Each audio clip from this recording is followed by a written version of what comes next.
तो ये 8 मंत्री थे, 8 विभाग के मंत्री थे, और ये लगभग सचिव की तरह काम करते थे। इन्हें कोई स्वतंत्रता नहीं थी। दूसरी चीज है कि आपने ये भी देखा कि जो अष्ट परिषद में जो शामिल लोग थे, है ना, वो जो सहायता देते थे, जो परामर्श देते थे, वो शिवाजी के लिए मानना बाध्य नहीं था। यही देखा था आपने, यही देखा था। तो इसमें लिख लीजिए। वीडियो नहीं आ रही है सर। वीडियो नहीं आ रहा? नहीं सर। ठीक है, नेक्स्ट क्वेश्चन। माइक म्यूट कर लीजिए अरविंद, माइक म्यूट कर लीजिए।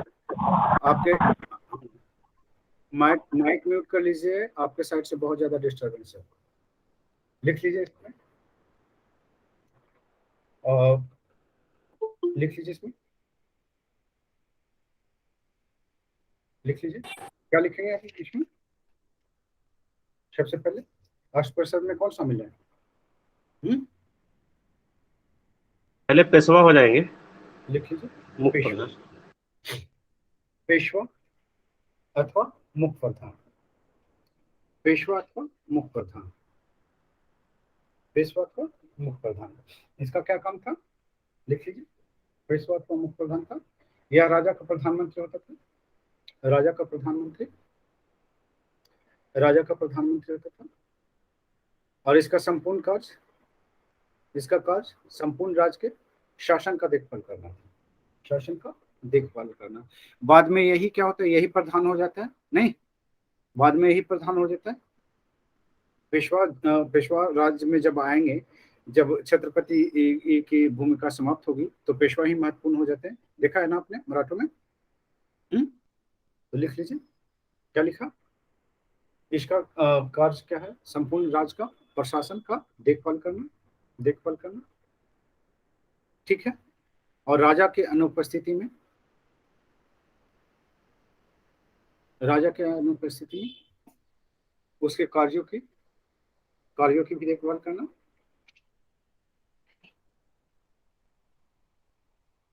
शिवाजी के समय जो है कि कौन था? शिवाजी के समय, शिवाजी के समय पेशवा कौन था? रामचंद्र पंत, रामचंद्र पंत शिवाजी के समय।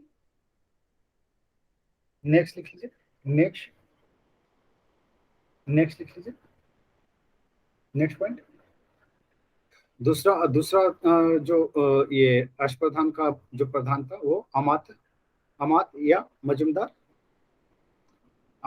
अमात्य या मजूमदार, इसको पंत भी बोलते हैं, है ना, पंत भी बोलते हैं, ठीक है। तो लिख लीजिए, इसका क्या काम था? ये राज का अर्थ मंत्री होता था, राज का अर्थ मंत्री, राज का अर्थ मंत्री, राज का अर्थ मंत्री होता था, राज का अर्थ मंत्री, ठीक है। राज का अर्थ मंत्री, राज का अर्थ मंत्री,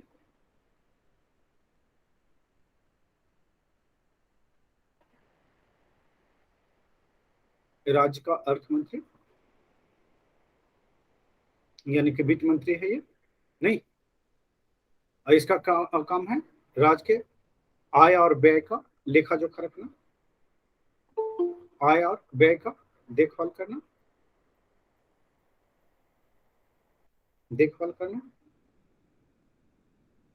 देखभाल करना।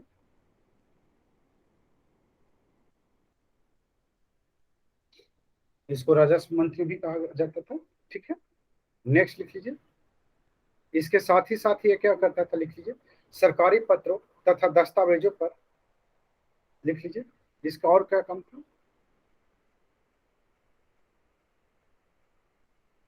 सरकारी पत्रों एवं दस्तावेजों पर हस्ताक्षर करना, राजस्व संधि, सरकारी दस्तावेजों पर हस्ताक्षर करना। नेक्स्ट लिख लीजिए, बाकियानवीश, बाकियानवीश अथवा मंत्री, मंत्री, इसको मंत्री भी कहा जा गया है, ठीक है। तो आपको क्वेश्चन में जो है कि ये क्या कहते हैं, बाकियानवीश या मंत्री, ये भी पूछ सकते हैं मंत्री का क्या कार्य थे। तो आपको समझना होगा कि ये जो है किसके बारे में है, तो ये बाकियानवीश के बारे में है ना। तो लिख लीजिए, इसमें लिख लीजिए, इसका क्या अर्थ था, लिख लीजिए। यह दरबारी लेखक के रूप में, दरबारी लेखक के रूप में राजा के दैनिक कार्यों को लेखबद्ध करता था, लेखबद्ध करता था, दैनिक कार्यों को लेखबद्ध करता था।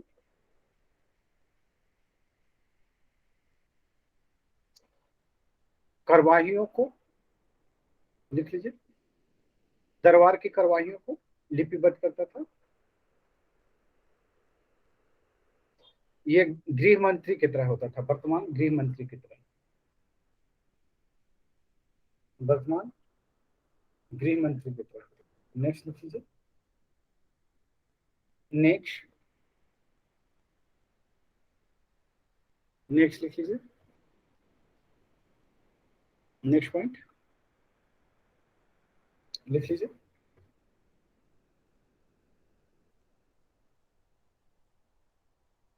नेक्स्ट पॉइंट लिख लीजिए, शूरनविश अथवा सचिव, अथवा सचिव। अब सचिव के बारे में पूछे या शूरनविश के बारे में, दोनों एक ही पोस्ट है, तो इसको थोड़ा सा ध्यान रखिएगा। तो इसका क्या काम है, शूरनविश या सचिव का? शूरनविश या सचिव का क्या काम है, लिख लीजिए। इसको चिटनिस भी बोलते हैं, है ना, इसको चिटनिस भी बोलते हैं। शूरनविश ऑब्लिक सचिव ऑब्लिक चिटनिस, इसका क्या काम था? यह पत्राचार, पत्राचार विभाग से संबंधित था, पत्राचार विभाग से संबंधित। ये जो है राजकीय, राजकीय पत्र व्यवहार का कार्य, कार्य देखना, कार्य देखना, और परगनों के, परगनों के, और परगनों के, और परगनों के हिसाब, हिसाब को जांच करना आदि इसके कार्य थे। नेक्स्ट लिख लीजिए, नेक्स्ट सुमंत, सुमंत ऑब्लिक दबीर, सुमंत ऑब्लिक दबीर, इसका काम क्या था? सुमंत या दबीर का क्या काम था? विदेश संबंध। ये विदेश मंत्री था, है ना, ये विदेश मंत्री था, विदेश मंत्री। ये जो है आपका विदेश मंत्री था, विदेश मंत्री, विदेश मंत्री। नेक्स्ट लिख लीजिए, नेक्स्ट, नेक्स्ट, नेक्स्ट लिख लीजिए,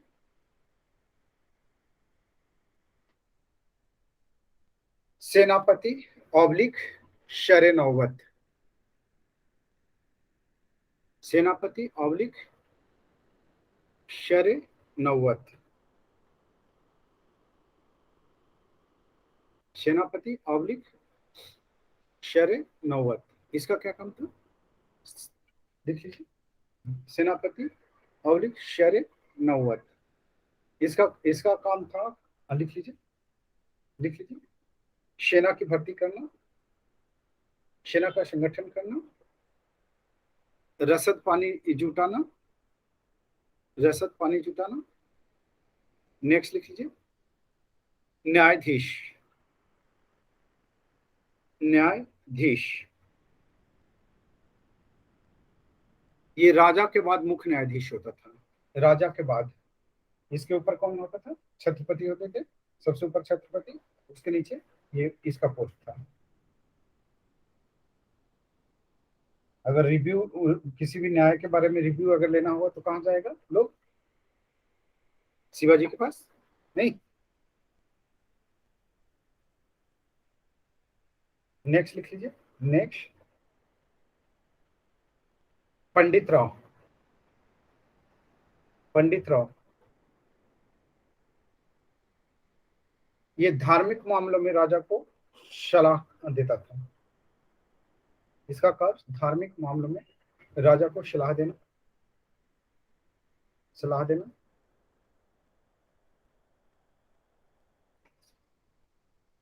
सलाह देना इसका मुख्य अर्थ था। नेक्स्ट लिख लीजिए, नेक्स्ट,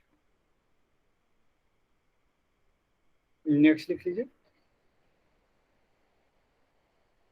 विभागीय दायित्वों के निष्पादन के साथ साथ तीन मंत्री, तीन मंत्रियों, विभागीय दायित्वों के निष्पादन के साथ साथ तीन मंत्रियों, लिख लीजिए, पेशवा, सचिव सचिव को क्या और किस नाम से जानते हैं? शूरनविश ना। पेशवा, सचिव और मंत्री, इन्हें क्या करना पड़ता था? इनको जो है कि ये क्या कहते हैं, विभागीय कार्य तो देखेंगे ही देखेंगे, और बड़े बड़े प्रांतों को जो को भी जो है इनको प्रभारी बनाया जाता था। लिख लीजिए, विभागीय कार्यों के अतिरिक्त बड़े प्रांतों का विभागीय बड़े प्रांतों का प्रभारी बनाया जाता था। प्रभारी। नेक्स्ट लिख लीजिए, नेक्स्ट पॉइंट नोट कर लीजिए। नेक्स्ट पॉइंट लिख लीजिए, अष्टप्रधान में पंडित राव और न्यायाधीश, पंडित राव और न्यायाधीश,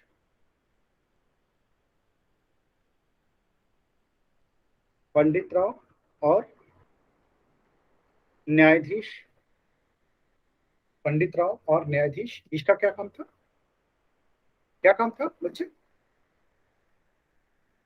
लिख लीजिए, पंडित और न्यायाधीश के अतिरिक्त सभी मंत्रियों को अपने असैनिक कर्तव्यों के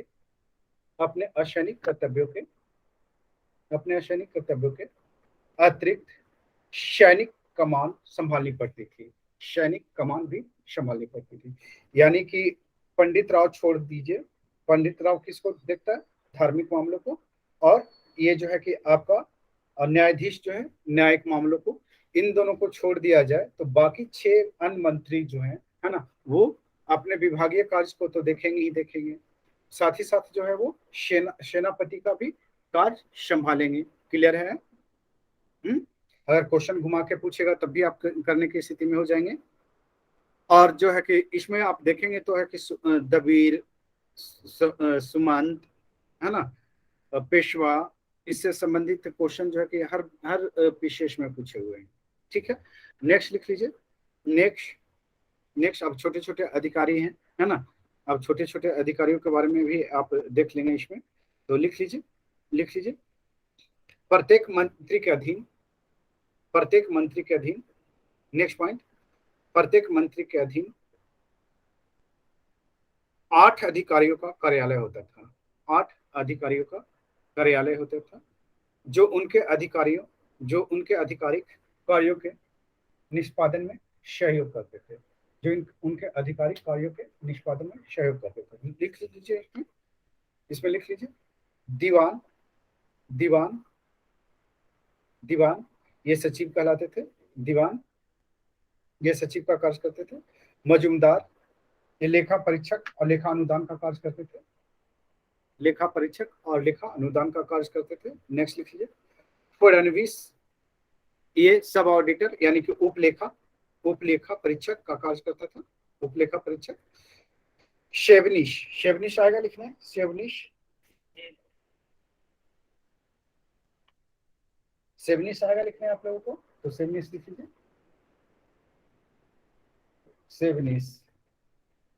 लिख लीजिए, शेवनिश, इसका क्या कार्य था?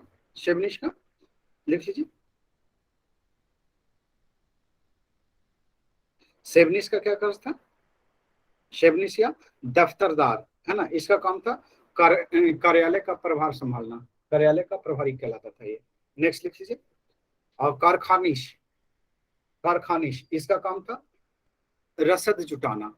रसद मतलब समझते हैं ना, खान पान का चीजें, सामान जुटाना, रसद पानी जिसको बोलते हैं। नेक्स्ट लिख लीजिए, चिटनिश ये पत्राचार या लिपिक का कार्य करता था। पत्राचार या लिपिक का कार्य। नेक्स्ट लिख लीजिए, जमादार ये जो है खजांची का कार्य करता था, खजांची का। नेक्स्ट लिख लीजिए, पोटनिश ये जो है रोकड़िया का कार्य करता था, जिसको कैशियर बोलते हैं ना, इसको।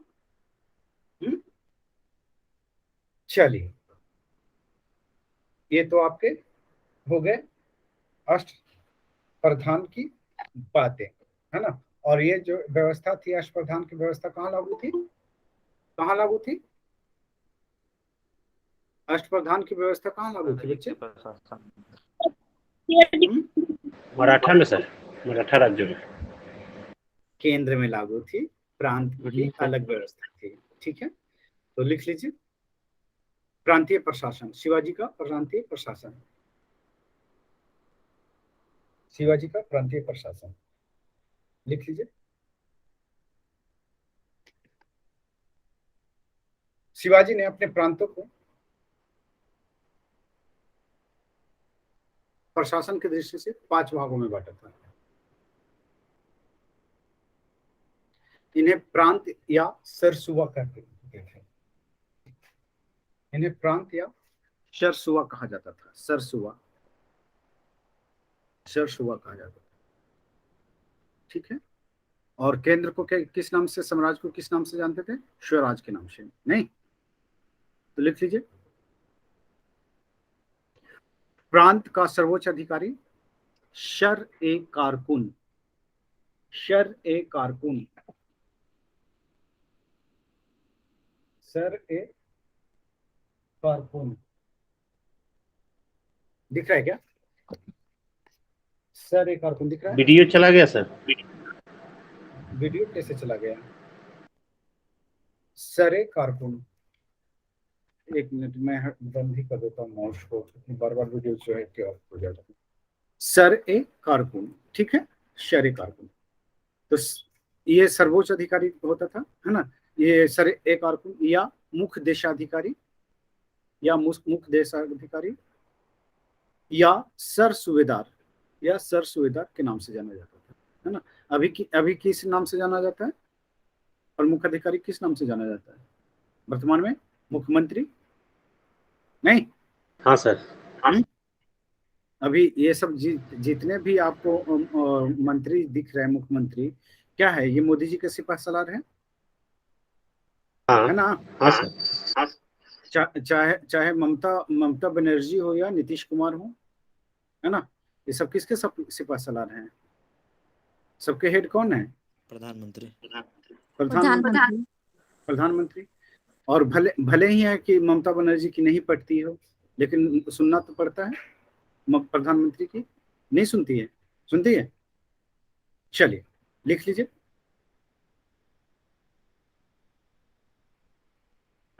तो कौन कौन से प्रांत है उसकी बात कर लेते हैं हम। लिख लीजिए इसमें नेक्स्ट पॉइंट,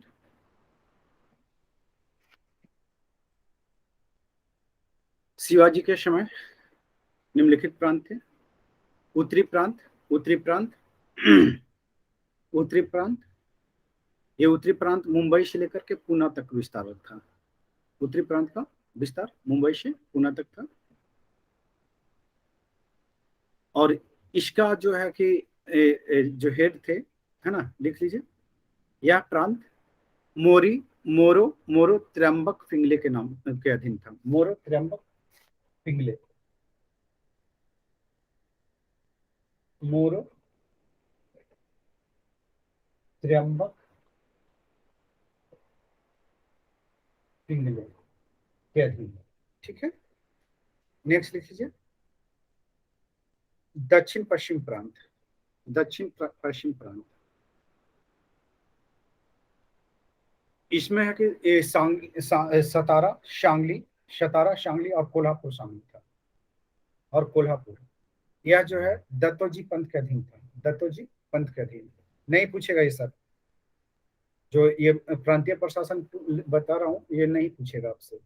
ठीक है, नेक्स्ट लिख लीजिए दक्षिण पूर्वी प्रांत। अच्छा, दक्षिण पश्चिमी प्रांत लिखा क्या? दक्षिण पश्चिमी प्रांत में क्या लिखा था? इसमें जो है कि दक्षिण कोंकण या समुद्री तट शामिल था, है ना। मैंने उल्टा लिखवा दिया था इसको। नेक्स्ट लिख लीजिए, और इसका प्रधान कौन थे? अन्नाजी दत्तो, दक्षिण पश्चिम प्रांत का, दक्षिण पश्चिम प्रांत का अन्नाजी दत्तो। नेक्स्ट लिख लीजिए दक्षिण पूर्वी प्रांत, इसमें जो है सतारा, शांगली और कोल्हापुर शामिल था। सतारा,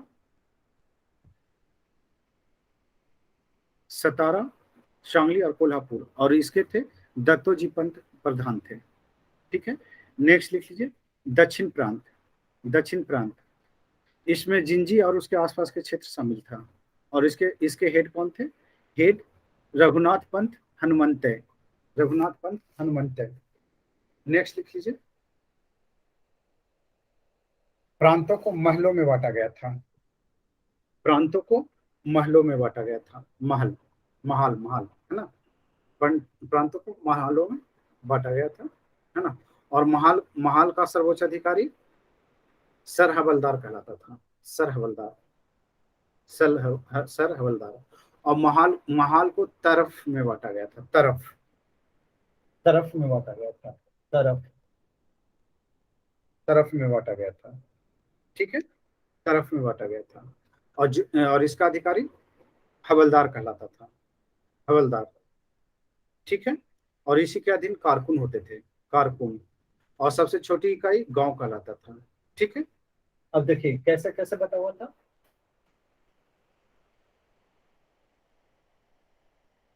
सम्राज, सम्राज जो है क्या कहलाता था?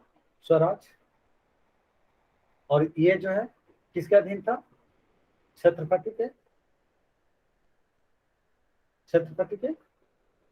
दूसरा जो था प्रांत, प्रांत था, है ना। प्रांत, या इसको सरसुआ भी कहते हैं। सरसुआ, सरसुआ, प्रांत या सरसुआ।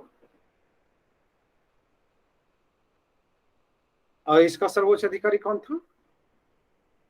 देशाधिकारी, देशाधिकारी या सरे कारकुन। ठीक है, जो भी लिखना है लिख लीजिए। सरे कारकुन या देशाधिकारी। फिर इसके नीचे क्या था? इसके नीचे क्या था? महाल, महाल। और इसका हेड क्या कहलाता था? इसका हेड सर हवलदार, इसका हेड सर हवलदार।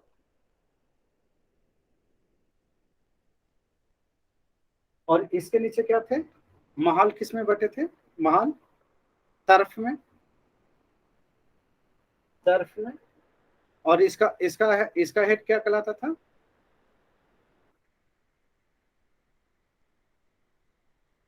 और ये बाकी बचे थे गांव, है ना। गांव था, ठीक है। और गांव में कौन होता था? गांव में पटेल, पटेल या पाटिल, जिसको वर्तमान में मुखिया। एक बार ऊपर से सर बोल दीजिए। पटेल या पाटिल, ठीक है। लिखे नहीं, आपने छोड़ दिया क्यों? ऊपर से सर एक बार बोल दीजिएगा। सम्राज, जो सम्राज था स्वराज कहलाता था। इसका प्रधान छत्रपति, छत्रपति। नीचे आ जाइए। प्रांत, इसका इसका प्रांत या सरसुआ, इसका जो है कि प्रधान सरे कारकुन या देशाधिपति कहलाता था। देशाधिपति, देशाधिपति। नेक्स्ट लिख लीजिए, नेक्स्ट लिख लीजिए।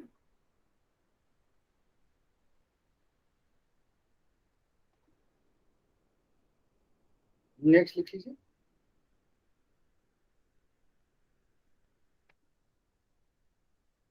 उसके प्रांत के नीचे महाल था, इसका प्रधान सर हवलदार। उसके नीचे तरफ था, इसका प्रधान हवलदार। और गांव, गांव का प्रधान, सबसे नीचे गांव था। और गांव का प्रधान पटेलिया पाटिल कहलाता था। ठीक है, आगे चलते हैं। आगे बढ़ ले, नहीं बढ़े? चलिए सर। लिख लीजिए, नोट कर लीजिए फिर।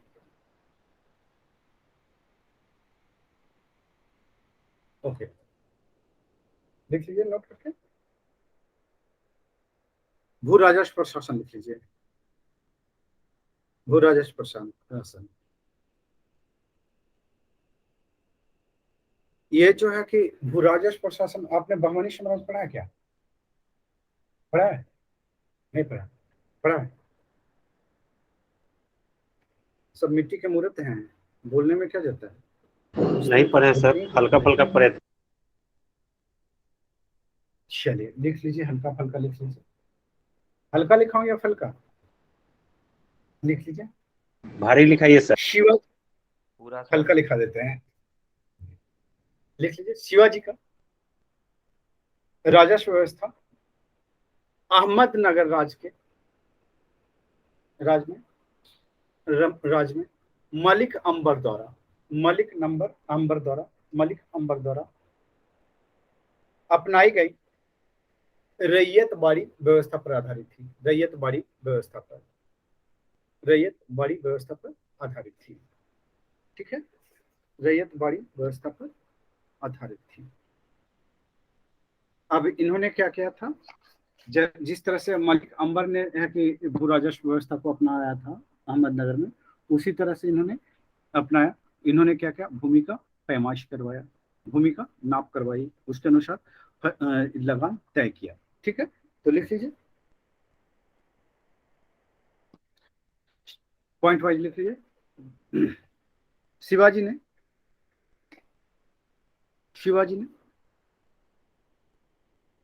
भूमि को ठेके पर देने की प्रथा को समाप्त कर दी।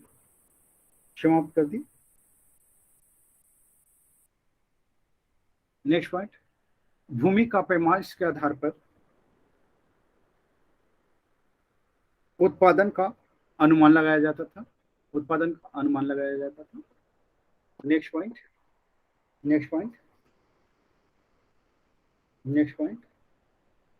अनुमान लगाया जाता था तथा किसान से लगान निर्धारित किए जाते थे। नेक्स्ट पॉइंट लिखिए, केंद्रीय अधिकारी द्वारा राजस्व एकत्रित किया जाता था। आरंभ में उपज का 33%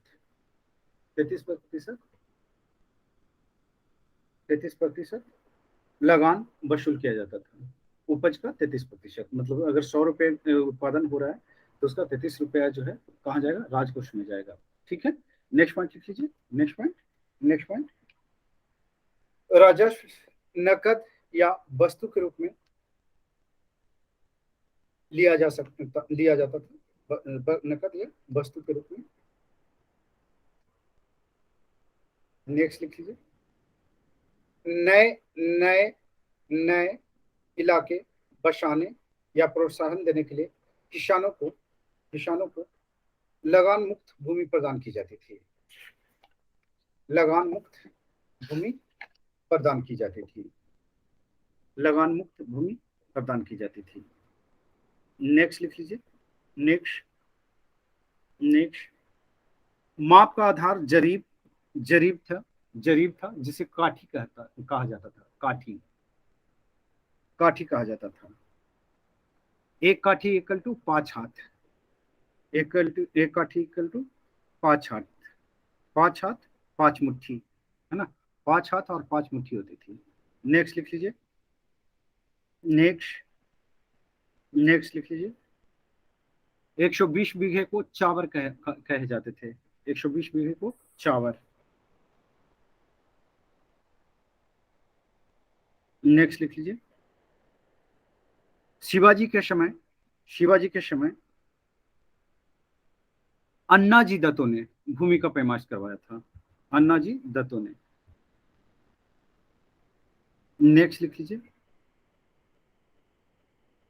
ये अन्नाजी दत्तो ने कब करवाया था, 1669 में, 1679 में।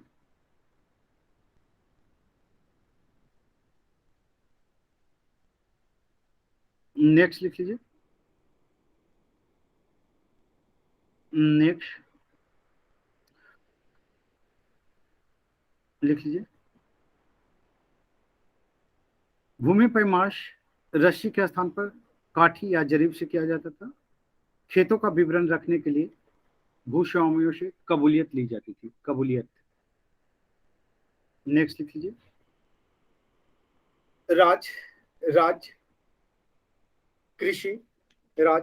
कृषि को प्रोत्साहन देने के लिए तकावी ऋण, ये क्या होता है, एडवांस ऋण होता है। जैसे खेती करने जा रहे हैं तो खेती करने के लिए आपको पैसे की जरूरत पड़ेगी, है ना, तो कर्ज पहले ही दे दिए जाते थे आपको, है ना, कि जाइए पैसा लीजिए और खेती कीजिए, हमारे ही पैसे से खेती कीजिए, और जब उपज हो जाए तो आप क्या करेंगे, रिटर्न कर देंगे। लगान के साथ आप उधारी भी रिटर्न करेंगे। क्लियर है, तकावी ऋण। ठीक है, नेक्स्ट लिख लीजिए, नेक्स्ट लिख लीजिए। सर ये चौथ तथा सरदेशमुखी, ये क्या थे? ये मराठा मराठा लिख लीजिए। मराठा कराधान प्रणाली में दो सर्वाधिक महत्वपूर्ण कर और सरदेशमुखी थे। चौथ और सरदेशमुखी थे, लिख लीजिए। चौथ क्या था? चौथ सैन्य कर था। सैन्य कर जो तीसरी शक्ति के आक्रमण से सुरक्षा प्रदान करने के बदले मराठे वसूल करते थे। मान लिया जाए कि सुशील हैं, है ना, सुशील पर सुशील हैं और फरहा है और कौन है? आशीष है ना। और फरहा जो है उस क्षेत्र के, फरहा के बगल में सुशील का घर है, और आशीष जो है सुशील पर आक्रमण करते हैं, है ना। तो फरहा क्या कहेगी? सुशील को चौथ दो और हम तुम्हारी रक्षा करते हैं आक्रमण से आशीष के। तो ये जो सुशील जो कर देंगे फरहा को, वो क्या कहलाएगा? चौथ। तो यही चीजें वहां भी था, है ना, कि पड़ोसियों को जो है बाह्य आक्रमण से बचाने के लिए जो है कि वो कर वसूलते थे, उसको क्या कहा जाता था?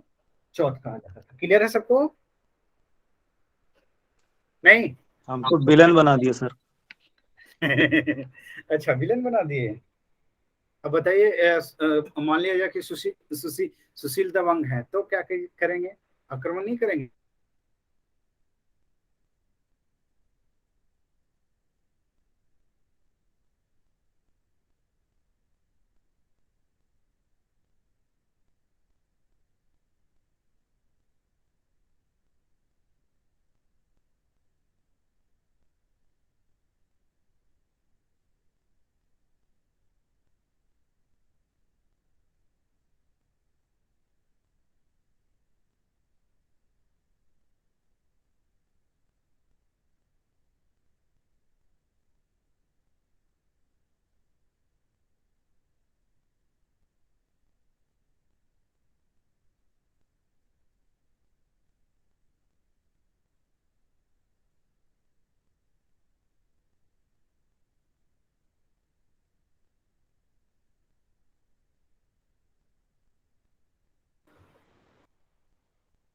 चलिए आगे बढ़ते हैं, सरदेशमुखी कर लेते हैं। इसी में और भी लिख लीजिए, एक पॉइंट और लिख लीजिए, है ना। ये बात कौन कहते हैं? रानाडे, महादेव गोविंद रानाडे कहते हैं। दूसरा जो है कि सरदेसाई, इतिहासकार सरदेसाई जो है, ये क्या कहते हैं? लिख लीजिए। इनका मानना था क्या? कि चौथ विजित क्षेत्रों से वसूल किया जाने वाला कर था। विजित क्षेत्रों से वसूल किया जाने वाला कर था। कर था। कर था। नेक्स्ट लिख लीजिए। यदुनाथ सरकार क्या कहते हैं? यदुनाथ सरकार ये क्या कहते हैं कि चौथ जो है मराठा आक्रमण से बचने के एवज में वसूल किए जाने वाला कर था। वसूल किए जाने वाला कर था। कर था। इसमें क्या होता था? चौथ वास्तविक रूप से क्या था? विजित क्षेत्रों से लिए जाने वाला कर था। ये उपज का 1/4 भाग लिए जाते थे, यानी कि 25% था। नहीं, सरदेशमुखी लिख लीजिए। यह आय का 10%, या आय का 10%, यानी कि 1/10% पूरे उपज का 10% कर के रूप में, कर के रूप में होता था। ये क्या थे? चौथ के अतिरिक्त करके लिख लीजिए। नेक्स्ट, ये क्या था? देश के वंशानुगत सरदेशमुख होने के नाते और लोगों के हितों की रक्षा करने के बदले में सरदेशमुखी कर लिए जाते थे। अभी मैंने आपको बताया था कि किस प्रांत का अधिकारी कौन कहलाता था? सरदेशमुखी। और सरदेशमुखी जो है कि मुख्यमंत्री होने के कारण जो वो वसूलेगा कर, वो सरदेशमुखी कर कहलाएगा। और ये जो होगा क्या, केंद्रीय कर से अलग होंगे, होंगे ना, ये प्रांतपति लगाएंगे। क्लियर है? आगे चलूं? नेक्स्ट लिख लीजिए। नेक्स्ट,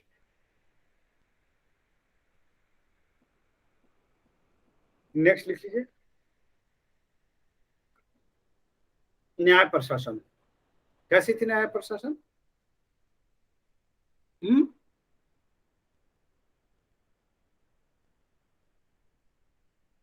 कैसा था न्याय प्रशासन? ठीक ठाक? लिख लीजिए, न्याय प्रशासन।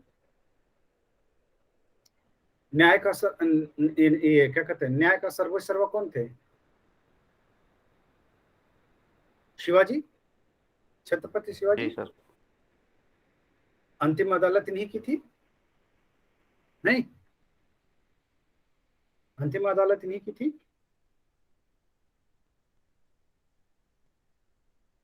नेक्स्ट पॉइंट लिख लीजिए,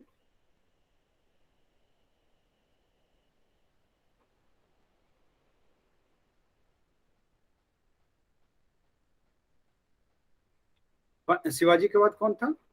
पंडित राव। पंडित राव, पंडित राव। शिवाजी का न्यायालय क्या कहलाता था? धर्मसभा या हुजूर हाजिर मजलिस? हुजूर हाजिर मजलिस। शिवाजी का धर्म सभा क्या कहलाती थी? धर्मसभा। शिवाजी का न्यायालय धर्मसभा या हुजूर हाजिर मजलिस कहलाता था? हुजूर हाजिर मजलिस।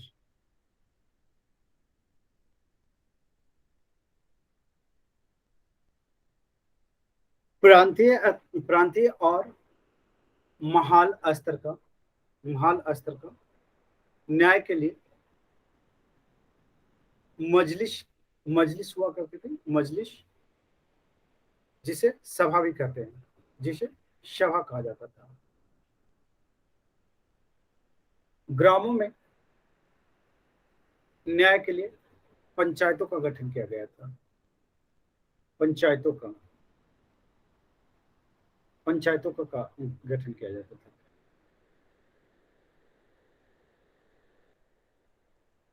नेक्स्ट लिख लीजिए, नेक्स्ट लिख लीजिए, नेक्स्ट लिख लीजिए, सेना। छत्रपति का सेना, है ना। इसमें थोड़ा सा ध्यान देने की जरूरत है। बीपीएससी में एक बार पूछा हुआ है, यूपीपीएससी में बहुत बार पूछा है इससे, और यूपीएससी में भी बहुत सवाल पूछे गए हैं इससे। तो सेना में लिख लीजिए, शिवाजी ने एक नियमित तथा अस्थायी सेना का गठन किया। इसका मुख्य भाग पैदल एवं घुड़सवार सेना थे। घुड़सवार सेना थी। घुड़सवार सेना को दो वर्गों में बांटा गया, दो भागों में। पहला, घुड़सवार सेना को दो भागों में बांटा गया। मिटाओ इसको। दो भागों में बांटा गया। लिख लीजिए, बरगीर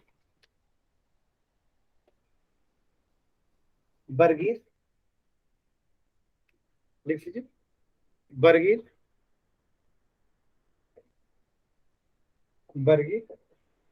बरगीर में कौन थे? लिख लीजिए, वे घुड़सवार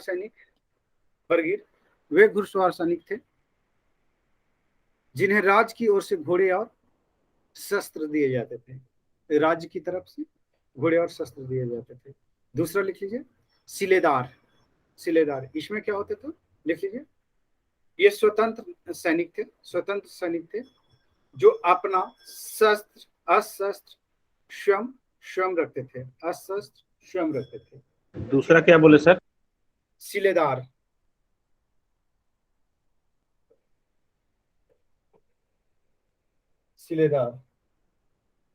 चलिए आगे कर लेते हैं।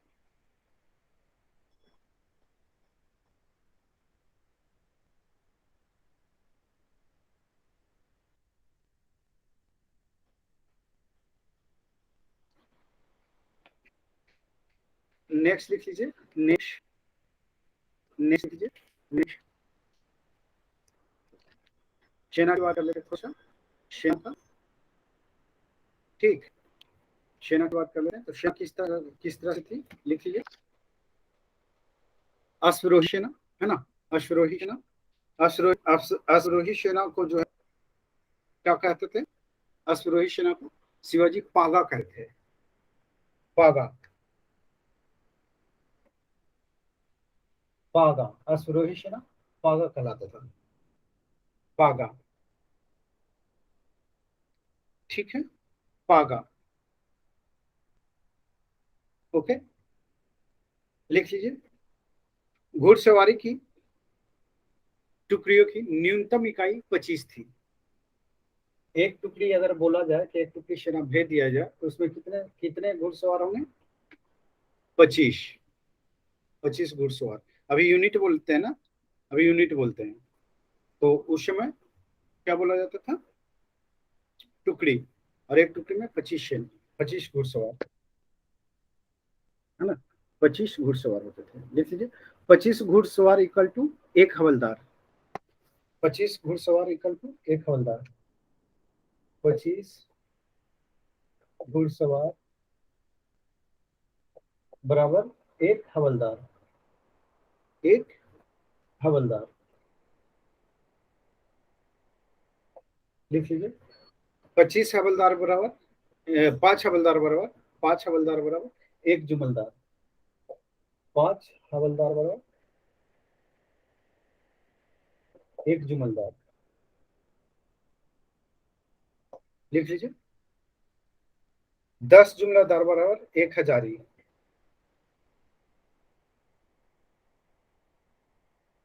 10 जुमलदार बराबर एक हजारी, 10 लिख लीजिए 5 हजारी बराबर एक पंच हजारी, 5 हजारी बराबर 5 हजारी बराबर एक पंच हजारी, ठीक है, लिख लीजिए पंच हजारी सरे नौवत के अधीन होते थे, पंच हजारी सर ए नौवत के अधीन होते थे, सर ए नौवत, सर ए नौवत, सर ए नौवत, नेक्स्ट लिख लीजिए, नेक्स्ट, नेक्स्ट लिख लीजिए,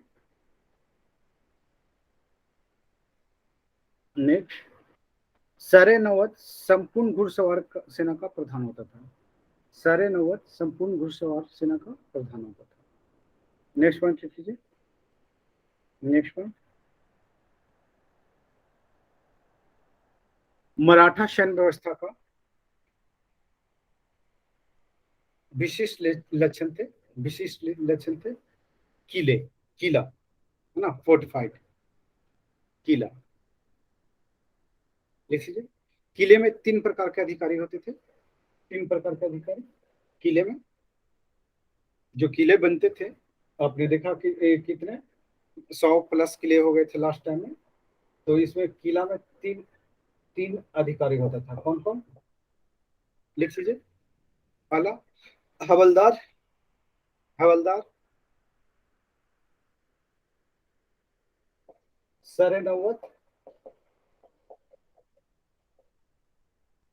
सरे नौवत, दूसरा, तीसरा लिख लीजिए शरनविश हवलदार, सरनविश हवलदार, सरनविश हवलदार, शरनविश हवलदार, नेक्स्ट लिख लीजिए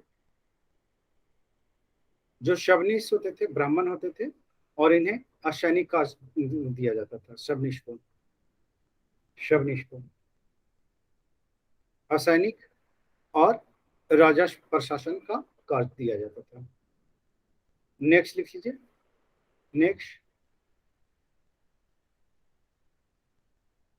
नेक्स्ट लिख लीजिए रसद और सैनिक सामग्री की देखभाल कारखाना नविश करते थे, रसद और, रसद और सैनिक, रसद और सैनिक सामग्री का देखभाल कारखाना नविश, कारखाना नविश करता था। नेक्स्ट लिख लीजिए, नेक्स्ट, नेक्स्ट लिख लीजिए, नेक्स्ट,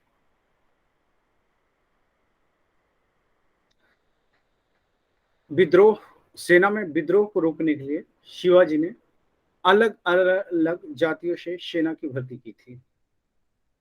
अलग अलग जातियों से सेना की भर्ती की थी। अलग अलग जातियों के सेना की भर्ती की थी। अलग अलग जातियों के सेना की भर्ती की थी। नेक्स्ट लिख लीजिए। नेक्स्ट नेक्स्ट लिख लीजिए। नेक्स्ट लिख लीजिए। लिख लीजिए। शिवाजी ने कोलाबा में एक जहाजी बेड़े का भी निर्माण कराया था। जहाजी बेड़ा का निर्माण कराया था। कहाँ पे सर? हाँ, जहाजी बेड़ा कोलाबा में।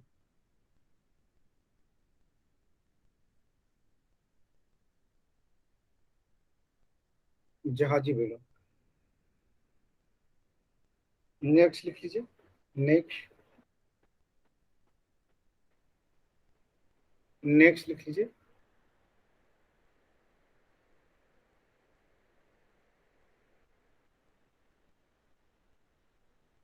Next point.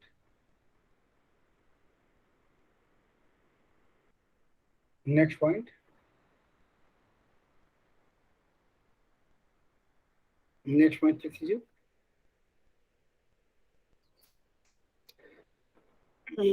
जहाजी बेड़ा का निर्माण कराया था जो दो भागों में बैठे थे। दो भागों में। एक का नेतृत्व दरिया शारंग कर रहा था जो मुसलमान थे। दरिया शारंग। और दूसरे का नेतृत्व जो है नायक नायक के अधीन होती थी। नायक के अधीन जो हिंदू था।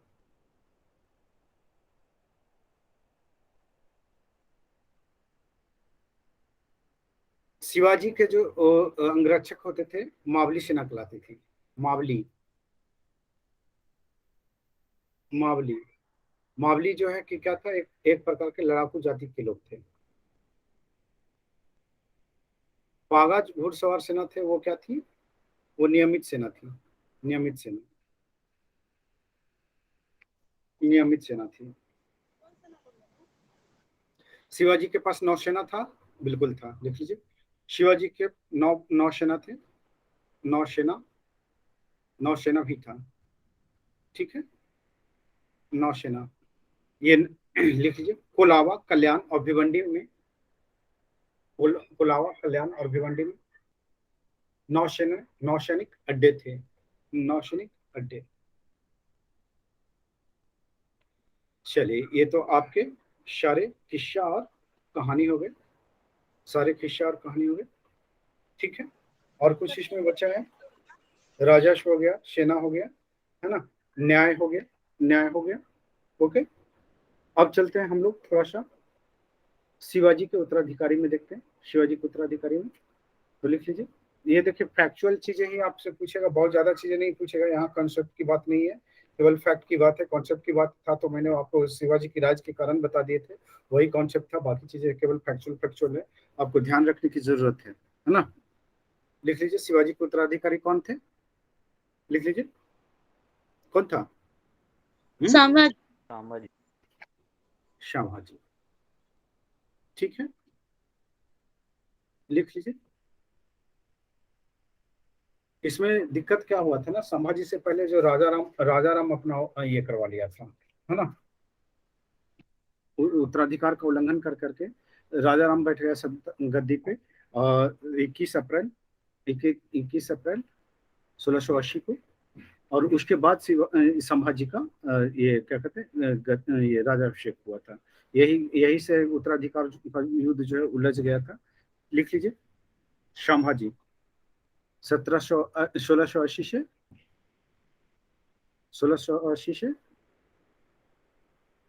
89 तक। 1689 तक लिख लीजिए इसमें।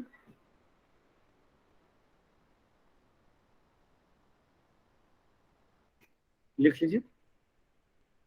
शिवाजी की मृत्यु के बाद नवगठित मराठा साम्राज्य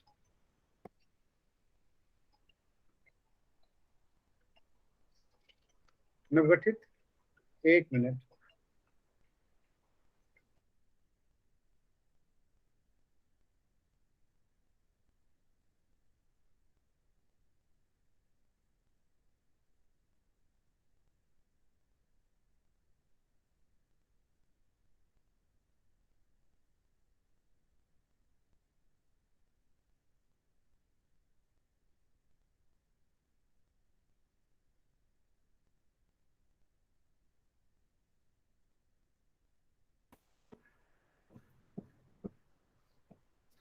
हाँ बताइए,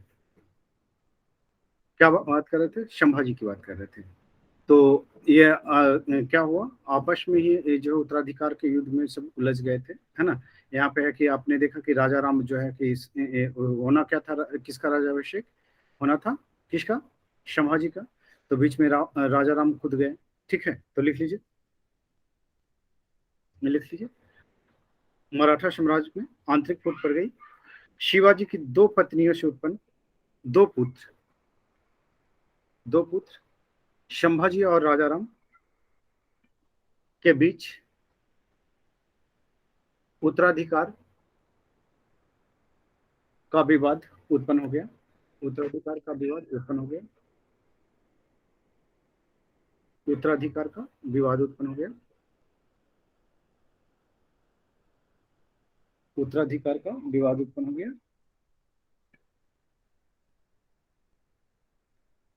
विवाद उत्पन्न हो गया। लिख लीजिए।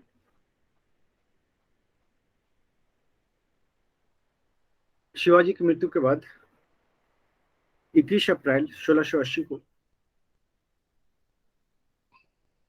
राजा राम राजा राम गद्दी पे बैठे, गद्दी पर बैठा। किंतु किंतु किंतु किंतु 20 जुलाई 1680 को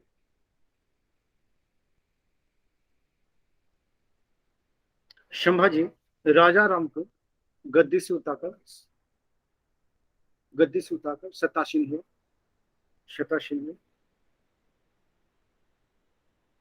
शतासीन हुआ।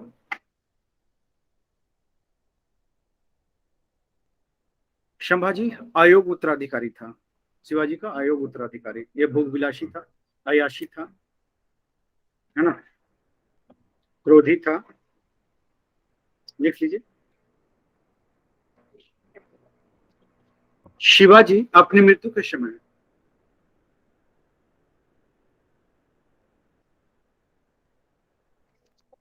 संभाजी को पन्हाला किले में कैद कर रखा था। पन्हाला किले में कैद रखा था। पन्हाला पन्हाला किले में कैद रखा था। पन्हाला किले में कैद रखा था। नेक्स्ट पॉइंट लिख लीजिए। Next point.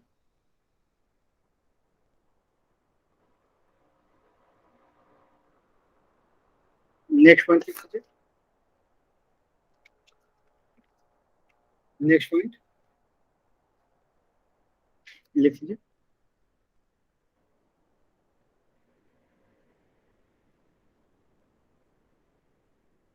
संभाजी संभाजी संभाजी संभाजी 16 जनवरी 16 जनवरी 1681 को 1681 को, आवाज जा रही है क्या? जी सर, मिल रही है सर। हाँ, आ रही है सर। नहीं मतलब और भी आवाज जा रही है क्या एक्स्ट्रा? नहीं सर, नहीं नहीं नहीं। ओके, मैं बोल रहा हूँ, लग रहा है पत्थर घिस रहा है लोग। लिख लीजिए। क्या बात कर रहे थे हम? 16 जनवरी 1681 को राज्याभिषेक हुआ और रायगढ़ को अपनी राजधानी बनाया। रायगढ़ को अपना राजधानी बनाया। रायगढ़ को अपना राजधानी बनाया। ठीक है, रायगढ़ को अपना राजधानी बनाया। नेक्स्ट लिख लीजिए। नेक्स्ट लिख लीजिए। नेक्स्ट पॉइंट लिख लीजिए। संभाजी के दरबार में लगातार षड्यंत्र होते रहे, लगातार षड्यंत्र एवं अविश्वास का दौर रहा।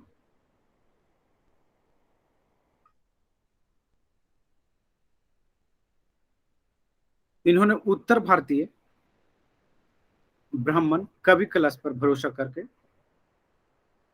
कवि कलश पर भरोसा करके उन्हें प्रशासन का सर्वोच्च अधिकारी बनाया, प्रशासन का सर्वोच्च अधिकारी बनाया।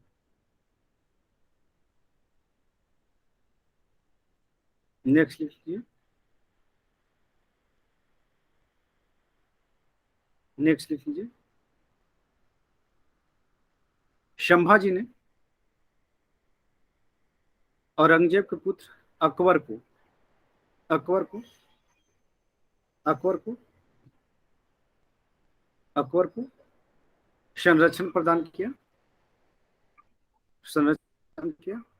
विद्रोही था, ये इसके खिलाफ विद्रोह कर दिया था औरंगजेब के खिलाफ अकबर, और संभाजी जो है इससे इसको क्या कर दिया, संरक्षण दे दिया। यानी कि औरंगजेब के खिलाफ है, अब औरंगजेब है इससे क्या हो जाएगा, रुष्ट हो जाएगा, और रुष्ट हो जाएगा इसको मार देगा, है ना। लिख लीजिए। विद्रोही पुत्र अकबर को संरक्षण प्रदान किया, जिससे औरंगजेब नाराज हो गया।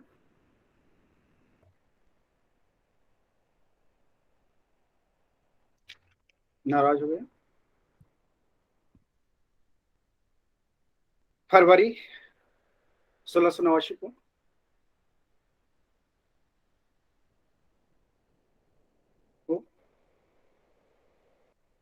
मुगल सेनापति मुकर्रब खान ने संभाजी सहित संभाजी को, ऐसे लिख लीजिए, संभाजी को गिरफ्तार कर लिया। संभाजी को गिरफ्तार कर लिया एवं 11 मार्च 1689 को संभाजी एवं कवि कलश की हत्या कर दी गई। कहा जाता है कि औरंगजेब ने इसके जो खाल है, खाल में भूसे भर दिए थे, चमड़े के नीचे भूसे भर दिए थे संभाजी के। चलिए आगे चलते हैं। लिख लीजिए नेक्स्ट।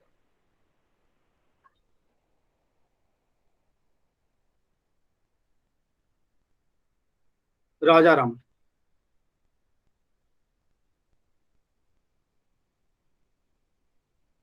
ये रहा कब से कब तक, 1689 से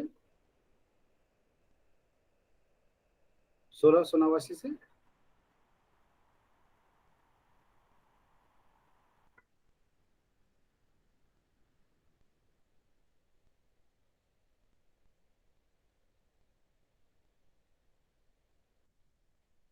1689 से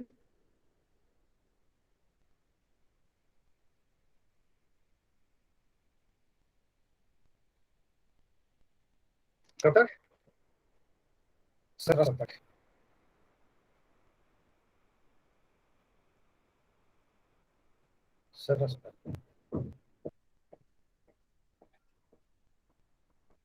लिख लीजिए।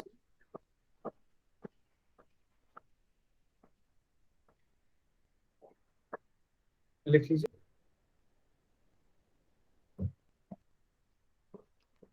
क्या क्या थे संभाजी की मृत्यु के बाद। संभाजी के सौतेला भाई राजा राम मराठा मंत्री परिषद में राजा घोषित किया, और 1689 में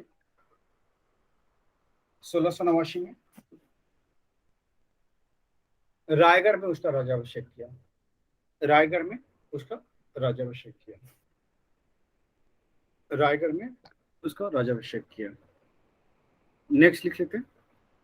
नेक्स्ट, राजा राम ने अपने को शाहू का प्रतिनिधि माना,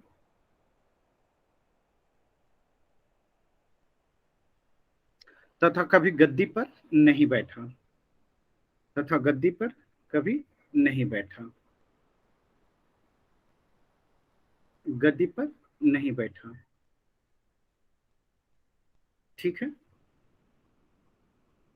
लिख लीजिए।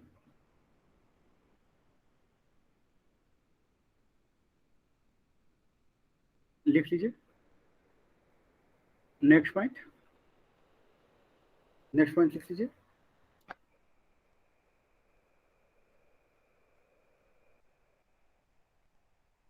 सोलह सौ नवासी में राजा राम मुगलों के आक्रमण की आशंका से रायगढ़ छोड़कर जिंजी भागा। जिंजी भाग गया और 1698 तक जिंजी में ही रहा। 1698 तक जिंजी मुगलों के विरुद्ध मराठा गतिविधियों का केंद्र बना रहा। केंद्र बना रहा और साथ ही मराठा की राजधानी भी। नेक्स्ट लिख लीजिए। जिंजी के बाद 1699 में सतारा मराठों की राजधानी बनी।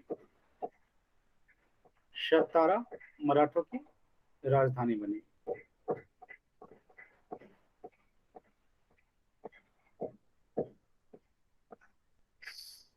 सतारा मराठों की राजधानी बनी।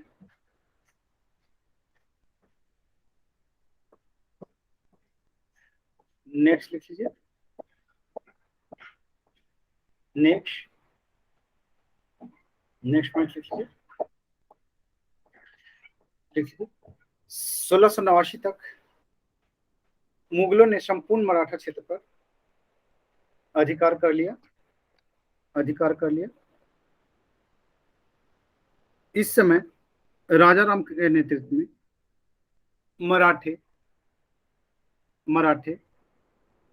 इस समय राजा राम के नेतृत्व में मराठे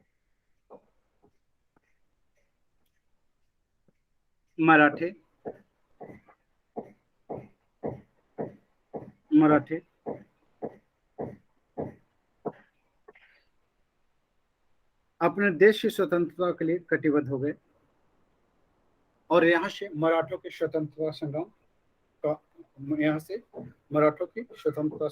आरंभ हुई।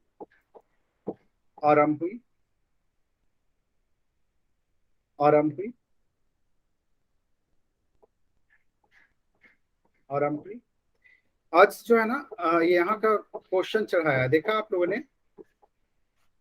इसको बना के देखिए।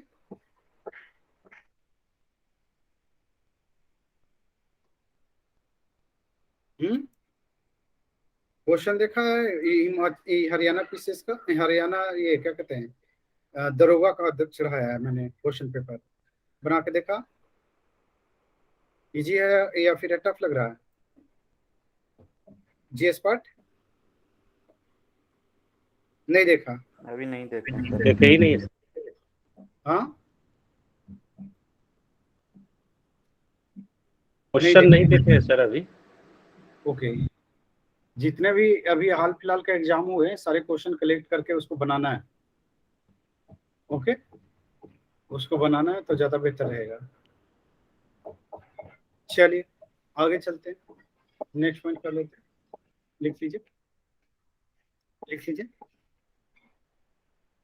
अब इस समय देखिए, संभाजी की तो मृत्यु हो गई है और संभाजी की जब मृत्यु हुई थी तो उनके पुत्र जो है उस समय अल्पवयस्क होते हैं, है ना, मात्र 7 साल के होते हैं। ठीक है, और 7 साल के होते हैं तो इन्हें जो है कि क्या किया जाता है, कस्टडी में रख ली जाती है। ठीक है, कस्टडी में रख लिया जाता है और ये जेल में चले जाते हैं, है ना। तो ये साइड में जो है कि संभाजी जो है, साहू जी जो है क्या करते हैं, पलते बढ़ते रहते हैं।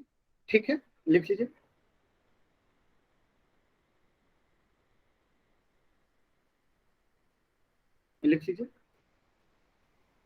इसी समय रायगढ़ में ये क्या कहते हैं, 1789 में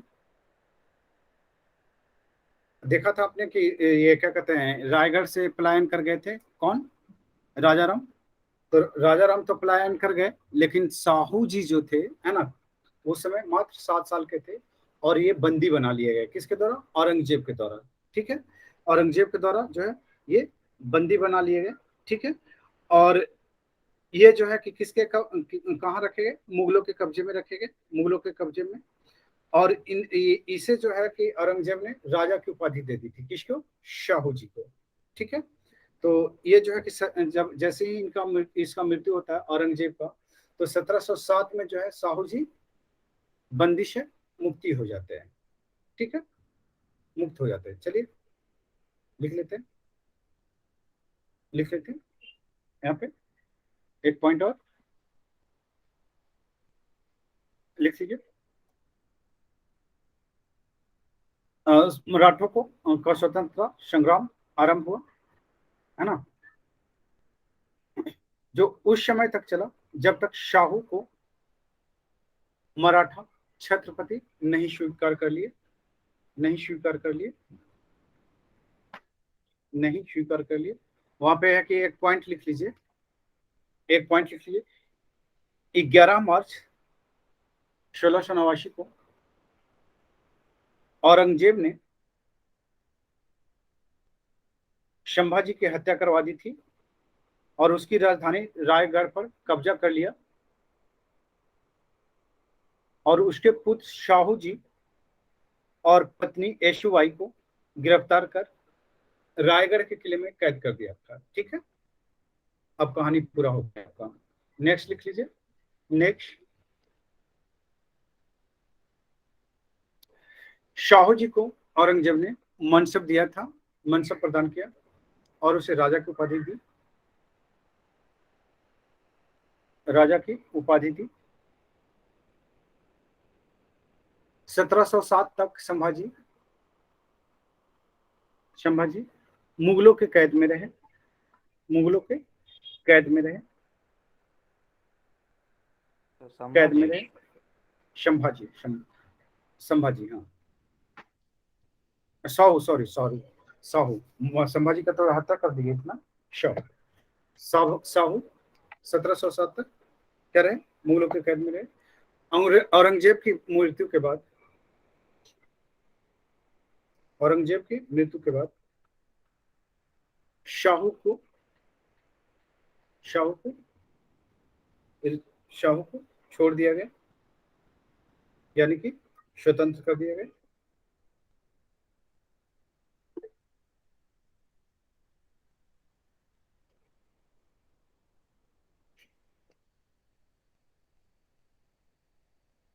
अब देखिए यहाँ पे तो है कि आप देखते हैं 1707 तक की कहानी, 1700 तक की कहानी देखा, है ना।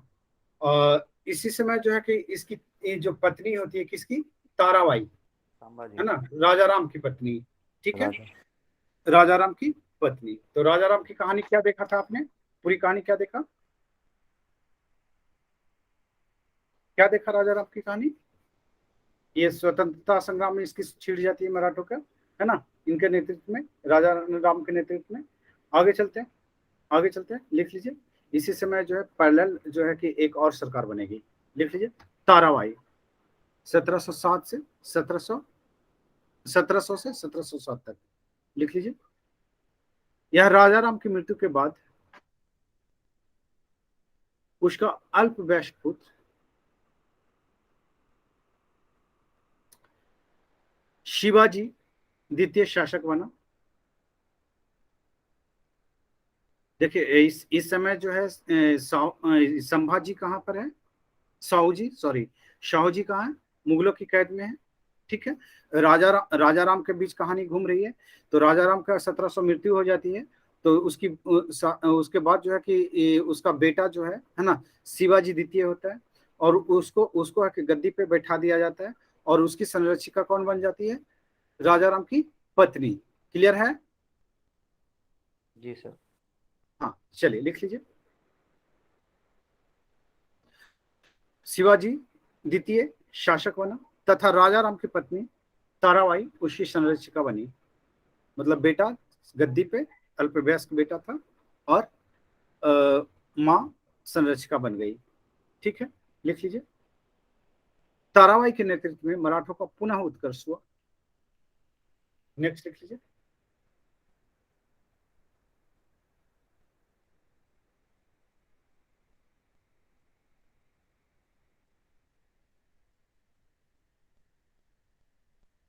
जुल्फिकार खां के कहने पर शाहू जी को कैद से मुक्त कर दिया गया। शाहू जी को 1707 में कैद से मुक्त कर दिया गया। अब देखिए, एक तरफ जो है कि ताराबाई और उसका बेटा शिवाजी द्वितीय, दूसरी तरफ है शिवाजी का संभाजी का जो बेटा है, जो रियल उत्तराधिकारी है ना, वो उभर करके सामने आ जाता है। और वो कौन है? शाहू जी महाराज, है ना।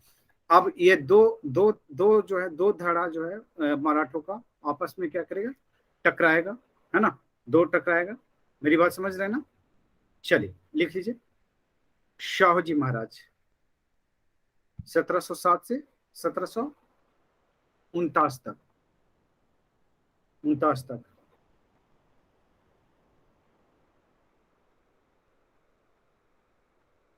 शाहू जी महाराज को आजम शाह ने रिहा किया, रिहा किया, रिहा किया, रिहा किया। कब रिहा किया? 8 मई 1707 को। नेक्स्ट लिखिए। कैद से मुक्त होने के बाद, कैद से मुक्त होने के बाद शाहू जी सतारा पहुंचे, सतारा पहुंचे। 12 अक्टूबर 1707 को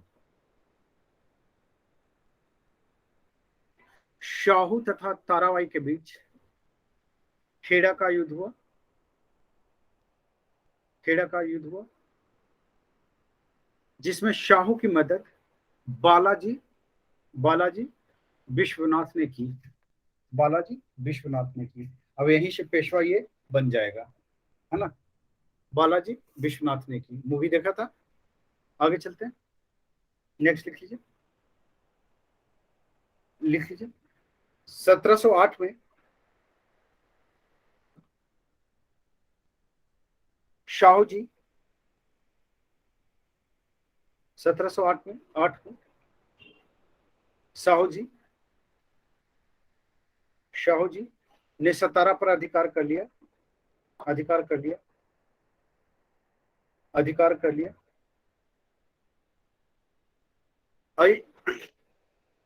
अधिकार कर लिया,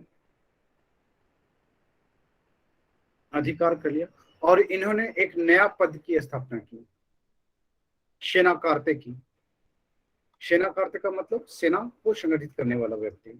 सेना कार्ते की पद की स्थापना की। नेक्स्ट पॉइंट लिख लीजिए।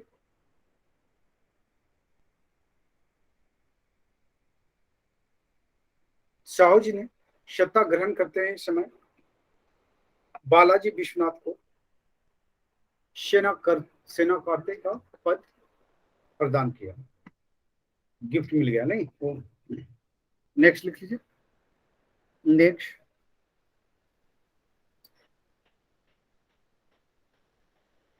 लिख लीजिए। इस तरह मराठा राज दो भागों में विभक्त हो गए, दो भागों में विभक्त हो गए। उत्तर में सतारा जो शाहू के अधीन था,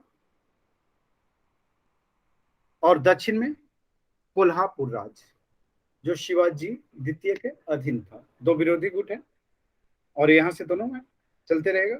और इसी यहीं से जो है कि छत्रपति का पतन होता है। छत्रपति का सर ये पतन लाइन थोड़ा सा फिर से दोहरा दीजिए सर। मराठा दो भागों में अच्छा बट लगा? गया। ये अच्छा लगा। उत्तर में सतारा राज जो शाहू के अधीन थे, और दक्षिण में कोल्हापुर का राज जो शिवाजी द्वितीय के अधीन थे।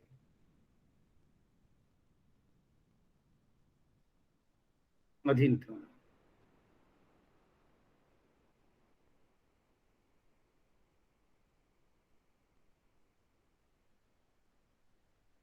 लिख लीजिए।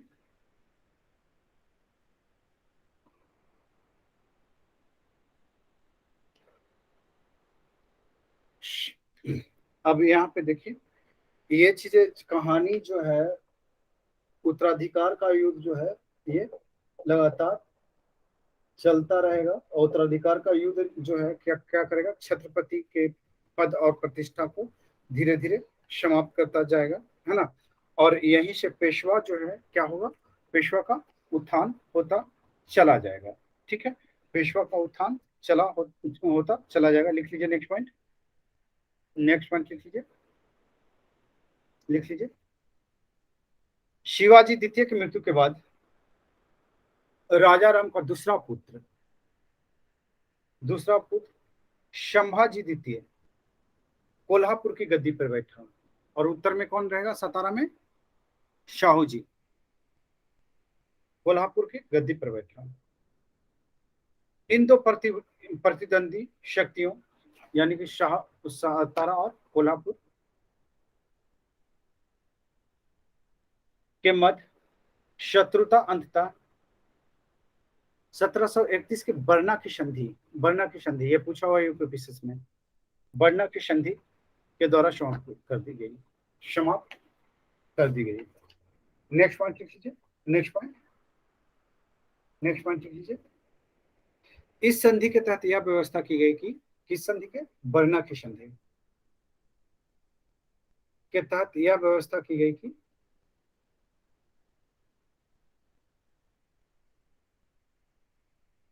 यह व्यवस्था की गई कि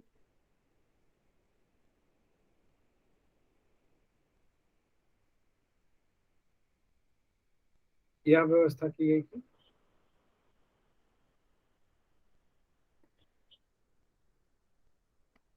यह व्यवस्था की गई कि संभाजी द्वितीय मराठा राज के दक्षिणी भाग पर, जिसकी राजधानी कोल्हापुर थी, पर शासन करे तथा उत्तरी भाग जिसकी राजधानी सतारा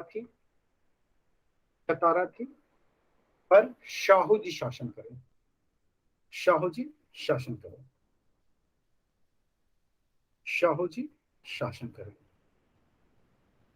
आगे करते हैं। शाहू जी ने 1713 में बालाजी विश्वनाथ को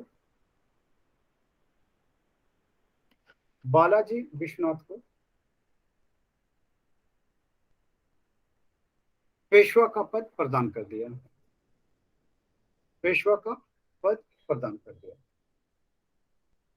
31 हुआ कि 13 हुआ सर?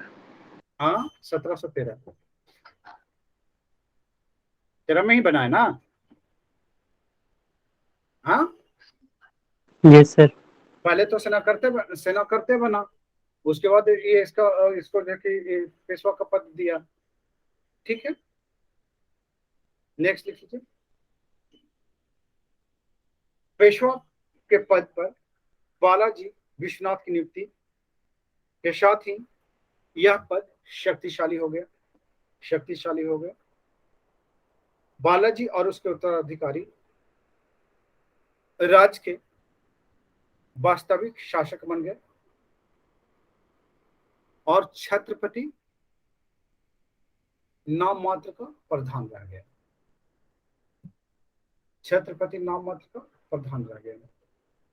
क्लियर है ना? नहीं है? चलिए, अब हमें क्या करना चाहिए, आगे बढ़ना चाहिए। तो लिख लीजिए, पेशवाओं के अधीन मराठा राज्य।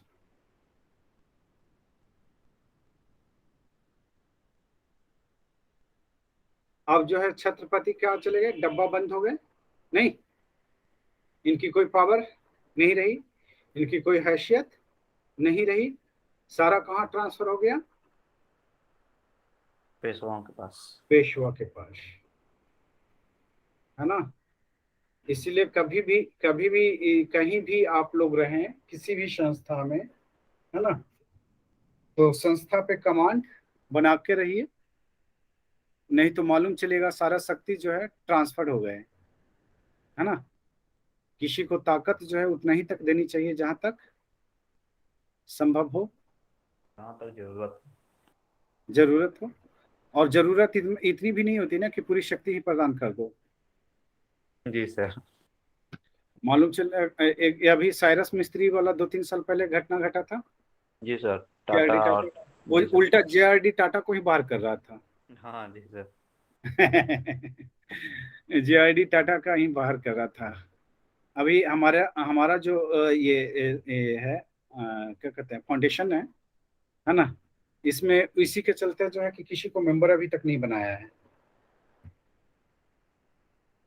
क्योंकि अभी तो कोई कुछ बोलेगा नहीं, अभी तो स्टार्टिंग है। और यही 10 साल बाद 20 साल बाद जो है कहेगा कि नहीं उसमें तो पार्टिसिपेंट मेरा भी था। तो वो चीजें जो है कि अभी जो बोर्ड है, बोर्ड का गठन नहीं किया है, सारा चीजें हमारे पास ही है। हमारे पास हम इधर है कि लोगों को कुछ आइडिया नहीं होता है कि ये कैसे काम करता है। तो जो सभी के सभी एज ए कर्मचारी काम कर रहे हैं, इन लोग कभी भी दावा नहीं कर सकते कि हम इस संगठन से जुड़े हुए थे, या फिर है कि अगर जुड़े हुए थे तो इसमें है कि ऑनर की भूमिका में थे। सबके सब कर्मचारी है ना। तो चलिए हम लोग बात करते हैं कहाँ पर, बालाजी विश्वनाथ लिख लीजिए। बालाजी विश्वनाथ 1713 से 1720, 7 साल रहा पेशवा।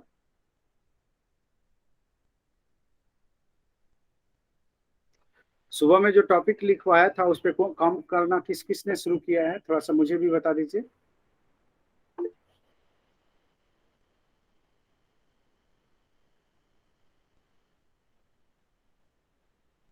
कितने लोगों ने काम करना शुरू किया, देखो 1 2 और 3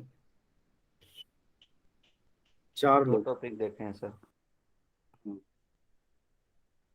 और कोई नहीं, बाकी सब पिछले वाले पे कितने लोग काम कर रहे हैं? सभी लोग काम कर रहे हैं।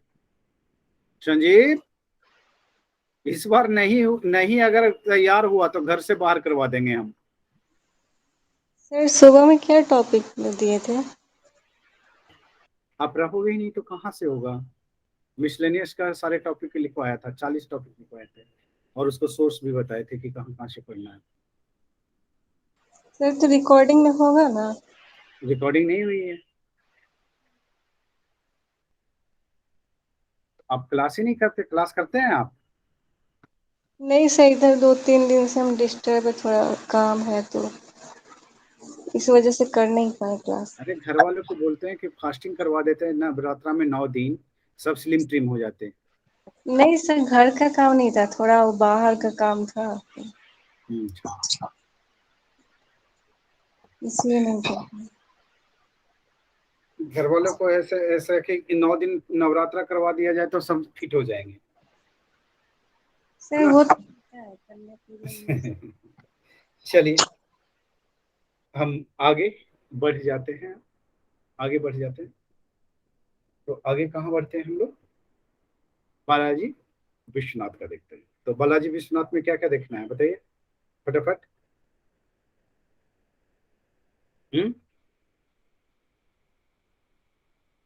कर लेते हैं, लिख पेशवा लीजिए। का पद वंशानुगत हो गया सर। पेशवा का पद वंशानुगत हो गया, और क्या हुआ? पेशवा जो है शक्तिशाली पेशवा हो गया, मतलब सर्वेश्वर हो गया, पेशवा सर्वेश्वर हो गया। और क्या हो जाएगा? हाँ ये सर। और सर क्या? बालाजी विश्वनाथ को बहादुर शाह प्रथम ने कैद से मुक्त करा दिया था, और खेरा का युद्ध हुआ था। इसको जो है सो साहू ने जो है सेना की उपाधि दी थी। हाँ। और इसको जो है सो फर्रुखसियार ने हटाने के लिए इसको बालाजी विश्वनाथ को सैयद की मदद की थी। और ये इम्पोर्टेंट सबसे ये कि ये सर सतारा से जो है अपना राजधानी ट्रांसफर किया था पूना लेके चला गया, है ना। ये सब सारे फैक्ट है जहां से क्वेश्चन पूछे जाते हैं, सवाल पूछे जाते हैं। नहीं चलिए लिख लीजिए। बालाजी विश्वनाथ को मराठा साम्राज्य का द्वितीय संस्थापक कहा जाता है। खोई हुई प्रतिष्ठा यहां से मराठों का फिर से वापस होता है। नहीं,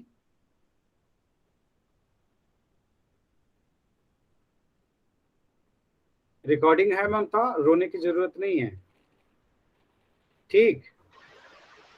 ओके सर। लिख लीजिए।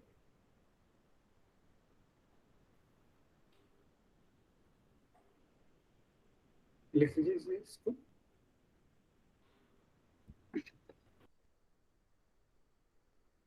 लिख लीजिए। बालाजी विश्वनाथ का मुख्य सफलता 1719 में मुगल बादशाह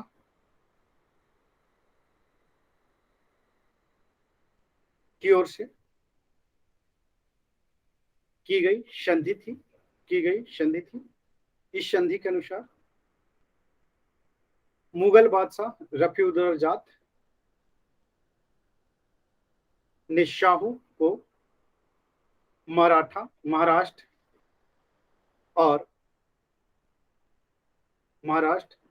और शाहू द्वारा विजित क्षेत्रों का अधिपति मान लिया। नेक्स्ट लिखिए।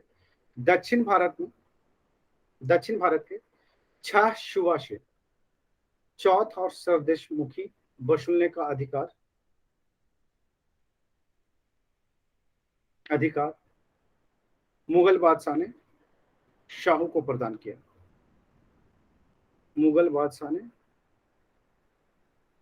शाहू को प्रदान किया। शाहू को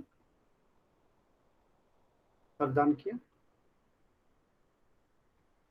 नेक्स्ट पॉइंट लिख लीजिए। नेक्स्ट पॉइंट, इसके बदले में शाहू ने जरूरत पड़ने पर मुगलों को 15,000 घुड़सवार सैनिकों की सहायता देने की बात की और मुगल बादशाह को प्रति वर्ष 10 लाख रुपए देना स्वीकार किया। ठीक है, यानी कि यहां पर से मराठा क्या हो गए, बिल्कुल ही पावरफुल हो गए, है ना, और मुगल बिल्कुल फुल हो गए, नहीं मूर्ख बन गए। लिख लीजिए। नेक्स्ट लिख लीजिए। नेक्स्ट पॉइंट लिख लीजिए।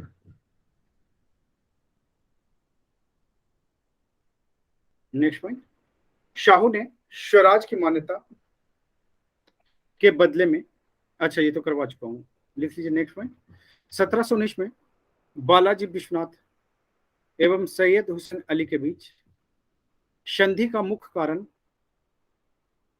प्रखुशियर को गद्दी से हटाना था। यह पहला हस्तक्षेप था दिल्ली में, किसका? बालाजी विश्वनाथ का। नेक्स्ट लिख लीजिए। 1719 में बालाजी विश्वनाथ, अच्छा नेक्स्ट पॉइंट लिख लीजिए। मराठा मुगल संधि की शर्तों को मान्यता रफीउद्दौलाजात ने दी। नेक्स्ट लिखिए। 1719 में बालाजी विश्वनाथ मराठों की एक सेना लेकर सैयद बंधुओं में कौन कौन थे? अब्दुल्ला और हुसैन खां, अब्दुल्ला खां। हुसैन अली और अब्दुल्ला खान। हुसैन अली अब्दुल्ला खान। हाँ, हुसैन अली और अब्दुल्ला खान। लिख लीजिए। एक सेना लेकर सैयद बंधुओं की मदद के लिए दिल्ली पहुंचा, जहां उन्होंने प्रखुशियर को हटाने में सैयद बंधुओं की मदद की।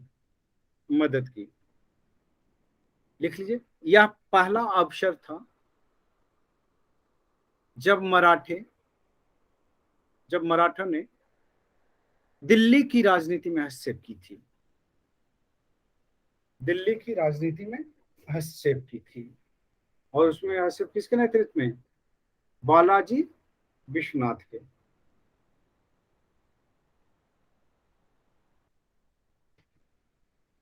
नेक्स्ट कर लेते हैं, नेक्स्ट पॉइंट कर लेते हैं। क्या नाम बताया दिल्ली के जो थे? सैयद बंधु। नहीं नहीं, सैयद बंधु किसको हटाया दिल्ली से, मतलब नाम ठीक से सुनाई नहीं दिया। फर्रुख होशियार। और फारूक सियार, हाँ। नेक्स्ट। गला दबा के मार दिया था सर। अच्छा, गला दबा के मार दिया था। गला दर्द कर रहा था क्या? नहीं अंदर? नहीं, वही माध्यम था उसको सर व्यास भेजने का, गला दाब के मार दिया था। हम तो बच्चों को बोलते रहते हैं कि सास की अगर दर्द करे तो बिल्कुल दबाने का कोई मौका मत छोड़ो, बेशक दबा दो, है ना, पैर दबाते दबाते।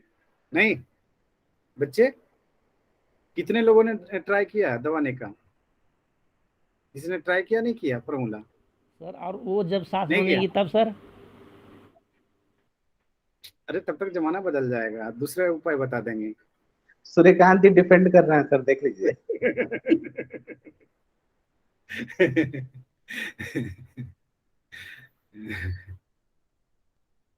चलिए, अभी पहले तो बहू बनी है ना, तब दबा रही है ना, जब तक है कि फॉर्मूला बदल देंगे हम, है ना बच्चे।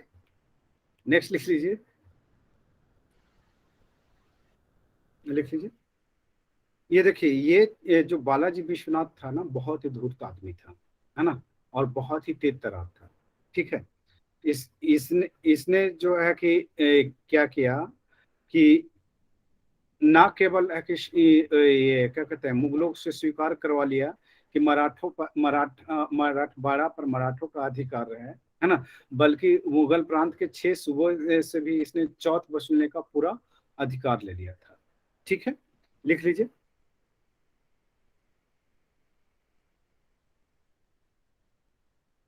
नेक्स्ट लिख लीजिए।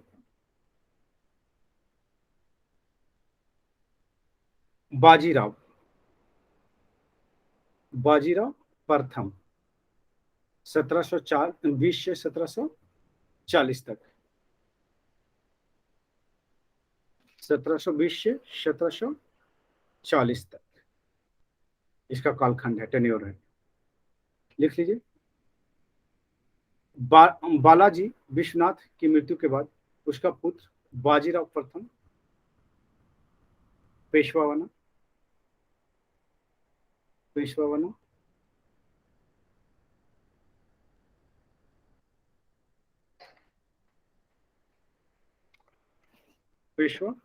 बना।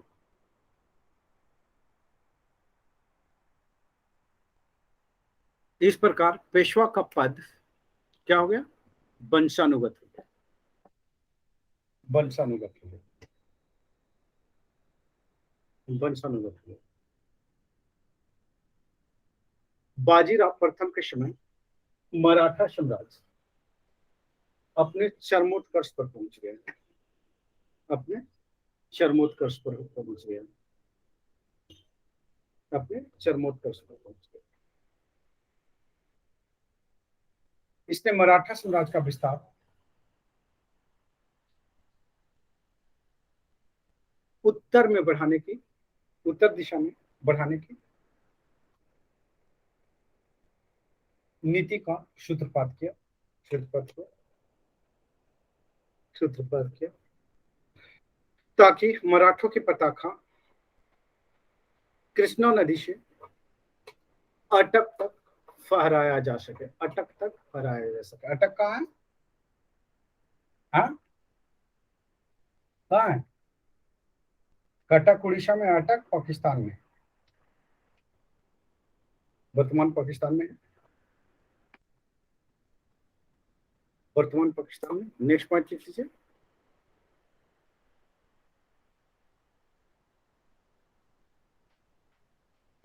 अब यहाँ पे है कि मुगल दरबार की गुटबंदी में जो है कि पहला बार हस्तक्षेप आपने देख लिया था, बालाजी विश्वनाथ का था। और ये बखवी बाजीराव प्रथम समझ चुका था कि मुगल साम्राज्य बहुत तेजी से पतन की ओर उन्मुख हो रहा है, और बहुत तेजी से पतन की उन्मुख हो रहा है। तो कि उन क्षेत्रों को जो पतन की ओर उन्मुख हो रहे हैं, जो स्वतंत्र हो रहे हैं, उन पे ये अधिकार करने का फैसला किया और एक एक क्षेत्र करके जीतते चले गए। तो ये चीजें है कि हमें यहाँ पे देखने की जरूरत है।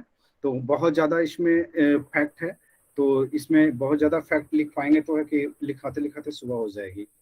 ठीक है, तो थोड़ा सा है कि काट छाट के लिखवा देते हैं आप लोगों को। ओके, लिख लीजिए। ये बाजीराव प्रथम, बाजीराव प्रथम मुगल साम्राज्य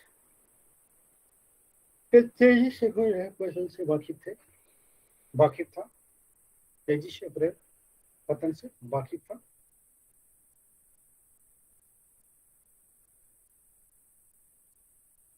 वाकिफ था।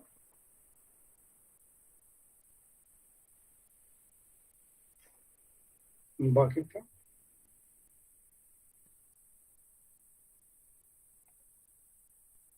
वाकिफ था। लिख लीजिए। मुगलों के प्रति अपनी नीति का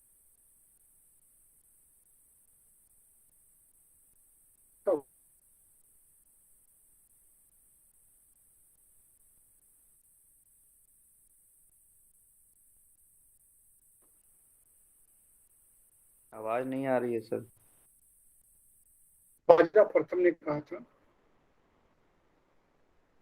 हमें इस जर्जर ब्रिज के आवाज कट गई थी सर, आवाज आवाज कट गई थी सर। जाएगी तो अपना जिनकी भी आवाज कट रही है तो आप खुद लेफ्ट होकर फिर से जुड़ जाइए, आवाज जाएगी। ओके, लिख लीजिए।